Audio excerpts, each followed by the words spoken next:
আমাদের আমাদের বক্তব্য হচ্ছে স্যাররা অনেক আন্তরিক, আমাদের অনেক সময় দিয়েছেন, এর জন্য স্যারদের ধন্যবাদ। এবং আমরা যেই হয়তোবা রাষ্ট্রের বা একটু অশান্তি বা একটু অসুবিধা তৈরি করছি, এর জন্য আমরা আমাদের সেই বৈষম্য দূর করার জন্য, এর জন্য আমরা স্বরাষ্ট্র উপদেষ্টা স্যারের কাছে আমরা আন্তরিকভাবে দুঃখিত। এবং আমরা স্যার আমাদের যথেষ্ট, আমাদের রেশপথা বাতিল ঘোষণা করছে এবং এবং স্যার আমাদের পরবর্তী যে কার্যক্রম জাতীয়করণের ক্ষেত্রে আমাদের যে দাবি, আমাদের এক দাবি যে জাতীয়করণের ক্ষেত্রে আমাদের উচ্চতর একটা মন্ত্রী পরিষদ থেকে একটা কমিটি দেওয়া হয়েছে। এর মধ্যে আমরা 4 জন আনসার সমন্বয়ক আছি এবং এই 7 কর্মদিবসের মধ্যে মন্ত্রণালয়কে এটার একটা পর্যবেক্ষণ বা একটা সুপারিশ আমরা দেব।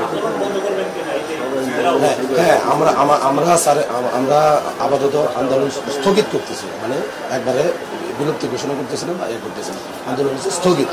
সবার সাথে আলাপ আলোচনা করে আমরা আপাতত আন্দোলন স্থগিত করবো স্যারের এই সিদ্ধান্তের পর।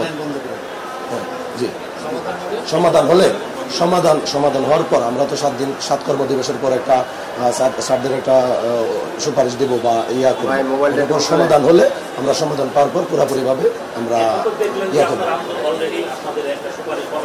জি